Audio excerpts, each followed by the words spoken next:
Hello friends, welcome to our session on career counseling called Pratibha Samvardhan. Today we are talking on personality and communication. We are trying to understand how your personality and your communication has a great relationship. Of course, if you are a good communicator, it means you have a pleasant personality. For the discussion on the topic, we have with us in our studios Mr. Saeed Tahir Rufai, and through him we are trying to understand how your communication skills helps you out in carving your amazing personality. So we would like to welcome Mr. Tahir once again. Hello, Mr. Tahir. Welcome to the session. So as we have discussed a lot in the previous session, now question arises, if we really want to have good personalities, how can we work on our communication skills? So what is needed to be done? All right. So based on communications only, let's say you have to practice a lot, because this is not a tool. This is an instrument, and people usually confuse the two. That this is a tool. This is not a hammer. That you have to play this. And instruments usually they have melody, they have tone, they have pitch, everything that your voice has basically. And for your communication, you need to practice each element or each trait of your voice. I'm just explaining verbal communication. And verbal communication, we have a lot of traits. First of all, let's say pitch. And pitch can go to very high to very low and keep in the middle.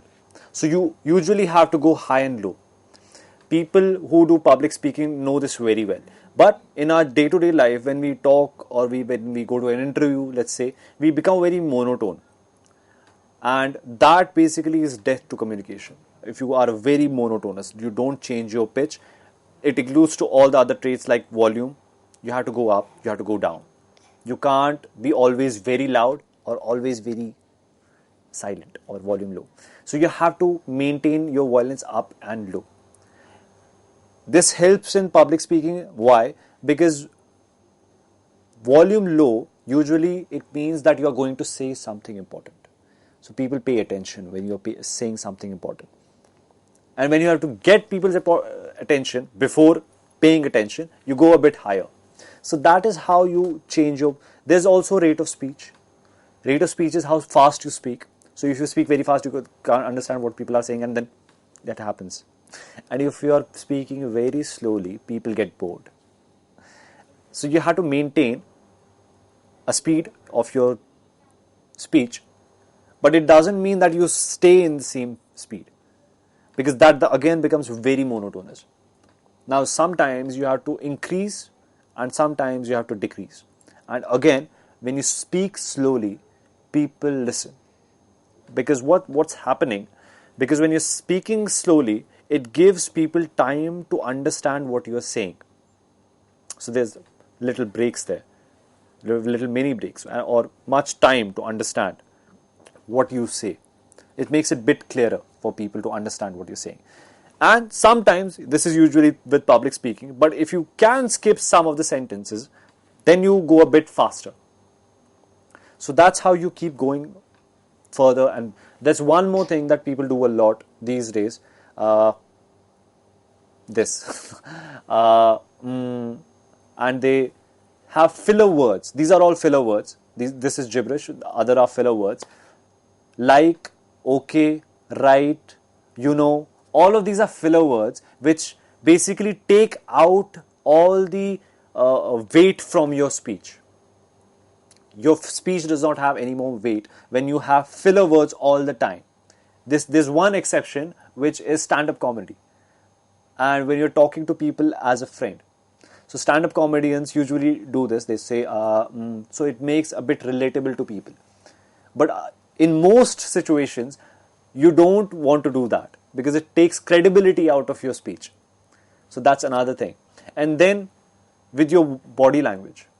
Body language again matters a lot, because as your body is, so is your voice. If you make a sad face, try doing this right now. Make a sad face and try to say good morning happily. You can't do it. It takes away all the happiness, because that's your body language. With other things, for example, dominance. If you want to be presented as more dominant, you want to be more open in your body language rather than being closed. If you're closed, you don't seem dominant. No matter how my voice is same, I don't seem dominant. But if I open up, I seem more assertive and dominant. This is other thing that if you're not or are or not, but at least to seem like that. So that's another. Because humans are the only animals with all the vital organs exposed. No other animal has that. So we try to protect when we protect our vital organs, our heart, our stomach, our lungs, because it's all open. We try to protect them when we are threatened or we feel threat. So we close down. But if we don't feel threat, we tend to open up, and that results into confidence. So that's how all these things, little by little, make your personality and connect to your personality, by the way, and present you in front of people in various ways. It all depends how you are combining all of these things and want to present yourself. Yeah. Now here I can, very well quote this, what you have said, that how your emotional quotient and how your intelligent quotient are intermingled together. Right. Your emotions are taking advantage of your intelligence. Right. And then you are able to communicate and present yourself, if I'm not wrong. Right. So now another question here is, after you are entered into the bigger world, right, and after you get placements, right, or if you are trying for the placements in the different companies, you are facing the interview boards. Here, whatever kind of student you are and you were, doesn't matter. Because what you are going to there in the interview board is right, how you are going to present further yourself. Go in life. Right. Exactly. So what is your say on that? How one should prepare himself or herself for that? Oh, I give one tip to students when they go to an interview. I tell them to pretend that your interviewer is a very old friend. So it makes you less nervous. So there it is. Telling yourself something helps you in a lot of ways, because your brain cannot always differentiate between reality and what you're imagining. And brain also does not understand a negative statement. Let's say, don't think about a pink elephant. You're thinking about a pink elephant. So that's how it changes. So if you can tell your brain that, okay, this person, oh, this is my friend. Also you can do is in anxiety places, in states of anxiety, if you smile, it tells your brain that everything must be okay because you're smiling. So it calms you down a bit, not always, but a bit it can help. When we have other people with anxiety issues, one of the things that can help them is called JPMR, and it's a muscle relaxation exercise. And what we do is basically we help them relax every muscle of their body. So when the body is relaxed, it sends a message to brain that body is relaxed, probably everything is okay. So you don't need to be anxious right now. So that is how brain works. And if you can tell your brain that this person is a friend, probably it will reduce your nervousness to some extent. Second thing, your presentation when you enter the room is very important. And some people walk in the room, don't close the door back. Some people don't come in without asking permission or without knocking. That's another thing. And all of these things constitute, because that's the first impression that you make. And you don't want to be very much dominant when you go to an interview, if you want to crack it. But that also depends on the interview. But not always that you pretend, it to an extent where it crosses the threshold into going rude with the interviewer. So probably don't go there. But being confident with yourself, that definitely helps. Being underconfident, that does not help. Because that tells the interviewer you don't know what you're saying. So that's somewhere where you have to draw a line कि इसके आगे नहीं जाना और इसके पीछे नहीं जाना. You have to find your sweet spot.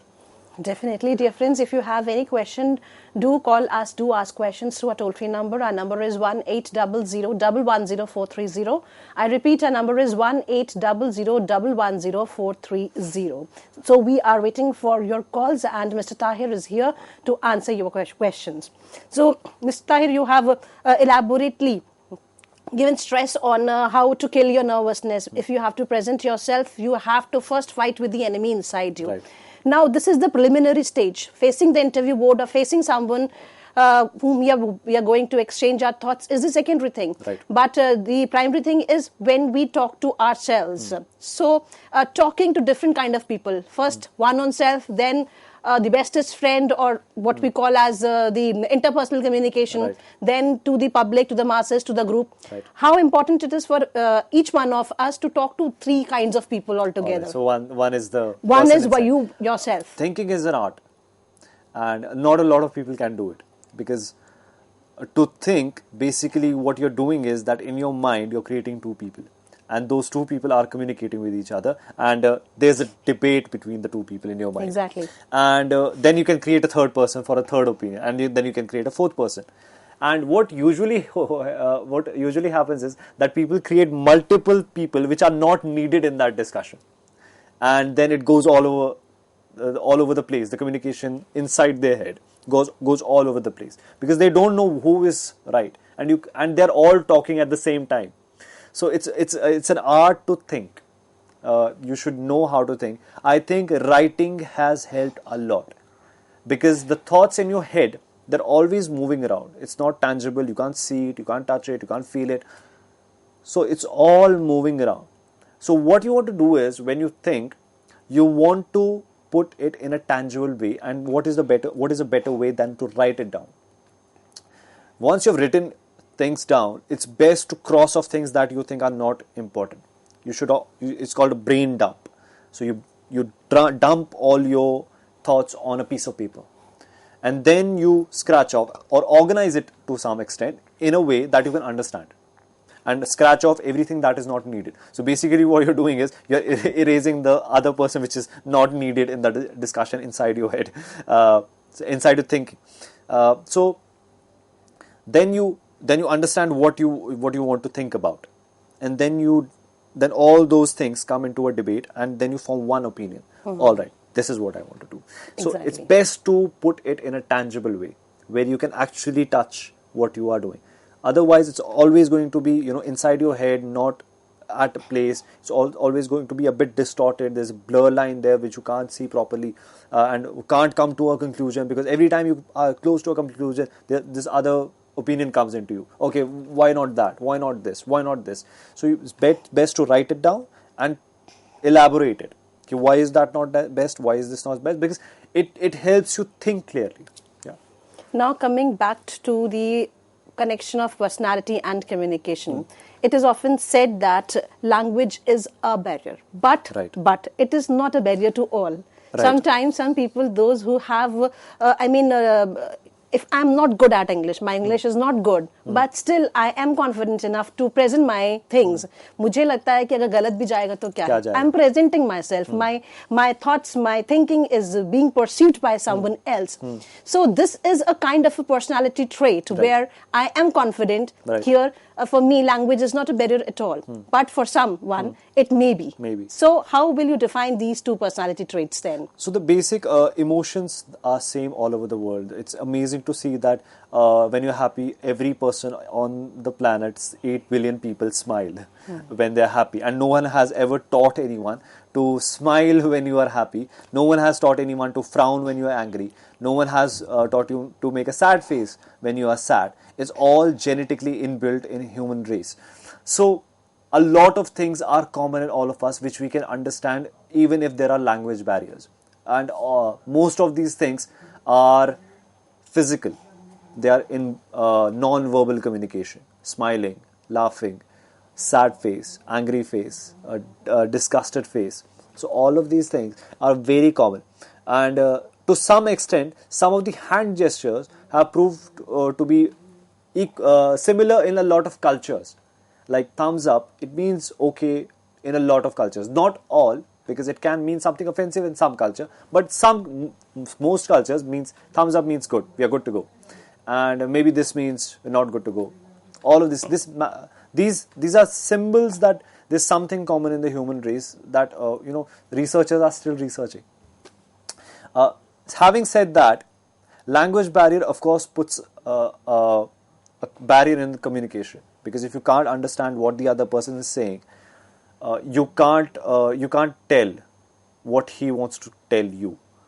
And if he's smiling, then you can know, okay, that's something good he's saying. But if he's frowning, all right, you can say, okay, he's angry. But you can't say what he's angry about. You can't say what he will do next. You can't say what he is telling you. So there's this uncertainty, which can put the speaker's confidence a bit low. Not always, but bit low. If you are speaking to a gathering where you know that one or two people can't understand, let's say, English, others, everyone can.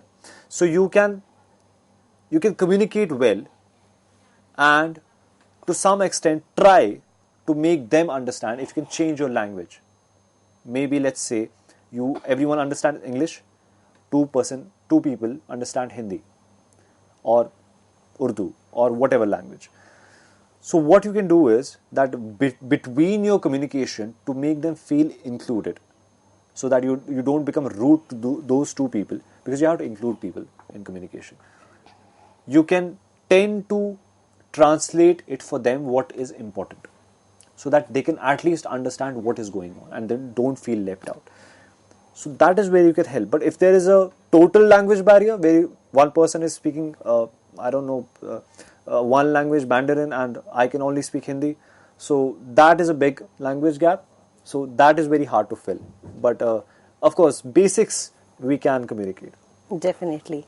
Now, going back to, I would say back to, in a sense, that communication sometimes lands us into a bad situation. Right. Also, over communication, I would say. It does. And we make lots and lots of enemies. Right. At workplace, everybody says we are not going to listen to that particular person. He always show his dominance, that as if he knows everything. Or an interview board, if we present ourselves overly, then also we are landed into a bad situation. So how over communication or over speaking is bad for us. See, it's not only over communication, it's under communication as well. Because if someone is mad at you and you're not saying anything, then it's again a problem.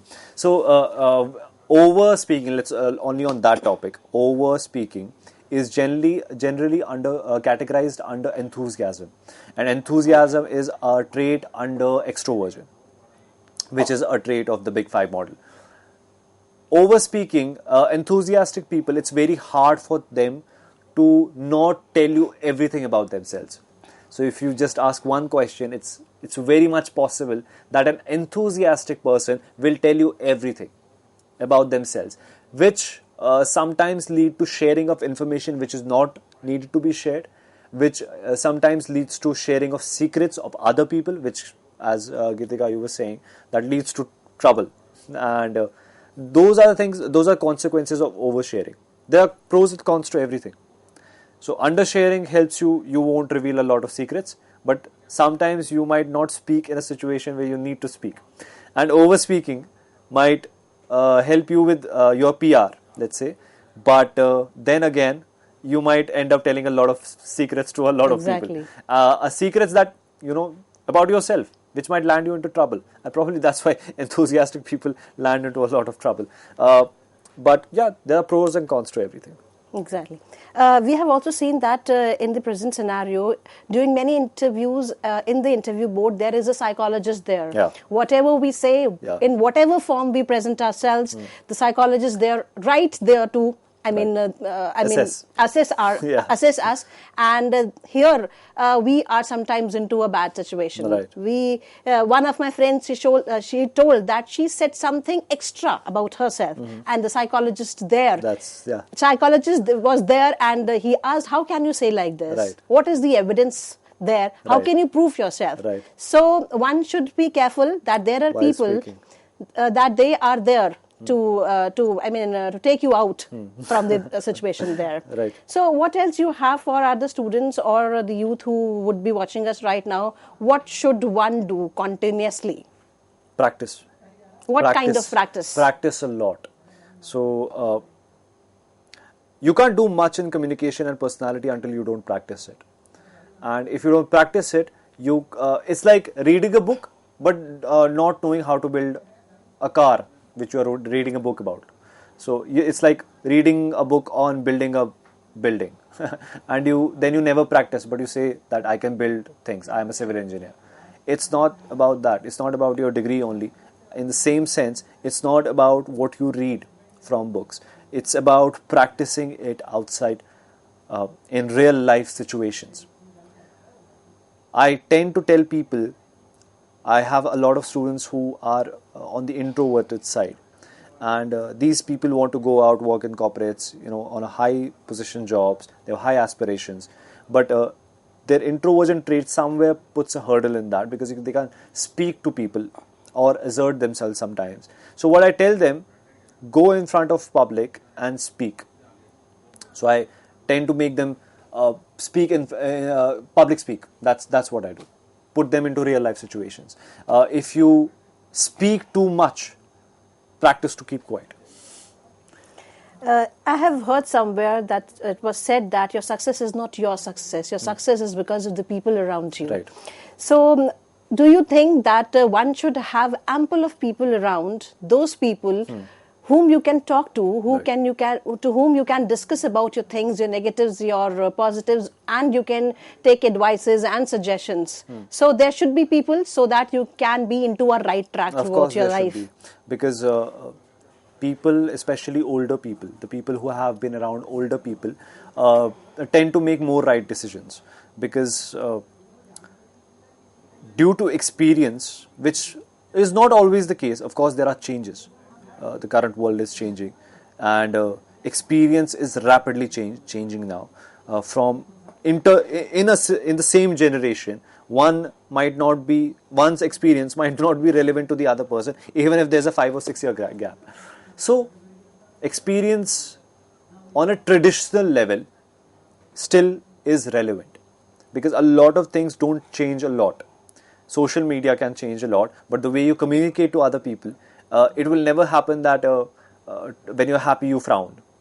It's not going to happen. So those experiences, those things, real life experiences, where you have to act a certain way to get a certain result, might remain same as I see for the coming future. I don't see much changing in that.